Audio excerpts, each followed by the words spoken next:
बच्चों इस वीडियो में हम लोग लगाएंगे एक्सरसाइज 1.1 एनसीईआरटी का एक्सरसाइज 1.1 का लास्ट क्वेश्चन नंबर 16। तो ये क्वेश्चन नंबर 16 एक ऑप्शनल क्वेश्चन है। ऑप्शन दिए हुए हैं 4, उन्हीं में से कोई सही होगा तो पता लगाना है कौन सा सही है। क्वेश्चन को रीड करते हैं। Let R be the relation in set N. Set यहां पर एन है, एन मतलब नेचुरल नंबर, उसका कोई एंड नहीं है। और रिलेशन ये है ए और बी, यहां पर ए भी इसी नेचुरल नंबर में से कोई होगा, बी भी इसी नेचुरल नंबर में से कोई होगा। और रिलेशन है कि ए इक्वल टू है बी -2 और बी ग्रेटर देन 6 होना चाहिए। बी क्या होना चाहिए? Greater than 6। तो देखिए ए का मतलब हो गया ऑर्डर्ड पेयर का पहला कंपोनेंट, बी का मतलब हो गया ऑर्डर्ड पेयर का दूसरा कंपोनेंट।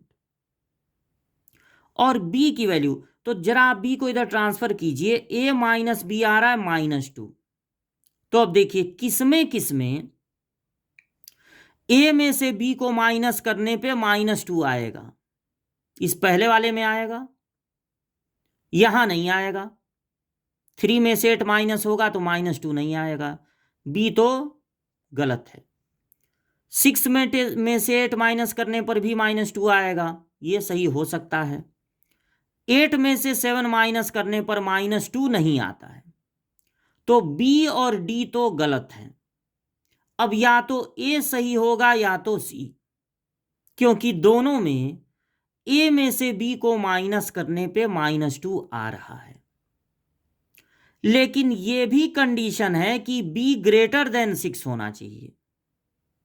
इन दोनों में यहां पर बी ग्रेटर देन 6 नहीं है, जबकि यहां पर बी ग्रेटर देन 6 है।